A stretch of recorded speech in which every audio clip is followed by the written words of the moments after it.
Perencanaan adalah proses menentukan tujuan masa depan dan langkah-langkah terbaik untuk mencapainya dengan efektif dan berkelanjutan. Nah, dalam perencanaan terdapat tahapan utama, yaitu mengidentifikasi masalah, mengumpulkan data, menganalisis kondisi, merumuskan tujuan, mencari alternatif cepat, memilih alternatif terbaik, merumuskan perencanaannya, dan juga tahap mengimplementasi dan mengevaluasi. Kita membutuhkan perencana agar pembangunan lebih terarah dan pemanfaatan ruang lebih tertib. Juga konflik pemanfaatan lahan bisa diminimalkan, investasi tepat sasaran dan lingkungan tetap terjaga. Nah, perencanaan ini memastikan agar pembangunan lebih adil, efisien, dan berkelanjutan. Ilmu perencanaan wilayah dan kota dimulai dari masa kolonial, yang dimana mereka itu hanya berfokus kepada kota-kota tertentu. Setelah kemerdekaan, pembangunan itu lebih mengarah kepada rekonstruksi dan pembangunan nasional. Kemudian, masuk di tahun 1980-an, perencanaan itu lebih menekankan kepada tata ruang yang modern, yang mulai diterapkan di Indonesia. Nah, kemudian di tahun 2000-an, pembangunan itu lebih berfokus kepada keberlanjutan, mitigasi bencana, smart city, dan partisipasi masyarakat. Hingga kini, perencanaan wilayah dan kota itu mengikuti kebutuhan zaman.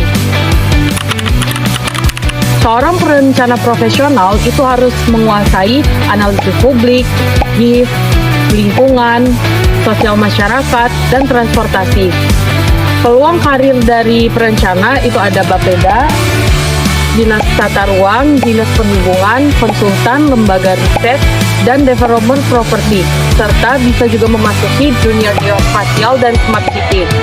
Nah, profesi perencanaan ini sangat berperan penting dalam mengarahkan suatu wilayah dan suatu kota untuk di masa depan. Perbedaan ruang lingkup wilayah dan juga kota. Pada ruang lingkup wilayah, cakupannya lebih luas seperti pada provinsi dan juga kabupaten. Fokus pada ruang lingkup wilayah itu seperti pada hubungan antar kawasan, pertumbuhan ekonomi wilayah, sampai pada jaringan transportasi regional. Sementara pada ruang lingkup kota, cakupannya lebih sempit dibandingkan ruang lingkup wilayah. Dan juga berfokus pada tata guna lahan, pemukiman, dan juga fasilitas umum dan desain ruang kota. Pada perencanaan wilayah, kajiannya mencakup struktur ruang ekonomi wilayah. Contoh produknya adalah RT/RW provinsi, RT/RW kabupaten, dan rencana kehutan strategis. Untuk perencanaan kota, kajiannya mencakup tata guna lahan, utilitas, dan mobilitas kota. Contoh produknya adalah RDTR, RTBL, dan Master Plan Transportasi Kota. Dan ada juga beberapa isu PWK yang bisa dijadikan sebagai perumusan solusi bagi para stakeholder dan juga pemerintahan. Di antaranya ialah adanya kemacetan, banjir, krisis air bersih, penurunan kualitas lingkungan, munculnya permukiman kumuh, dan lain-lain. Yang dimana isu-isu tersebut bisa dijadikan sebagai perumusan solusi tata ruang bagi para stakeholder dan bagi para bagian pemerintahan.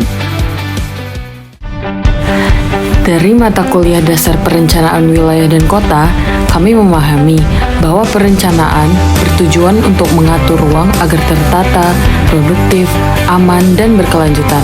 Kami juga menyadari masih banyak hal yang perlu dipelajari, seperti penguasaan GIS, analisis tata ruang, pemahaman regulasi, hingga penerapan teknologi dalam perencanaan kota.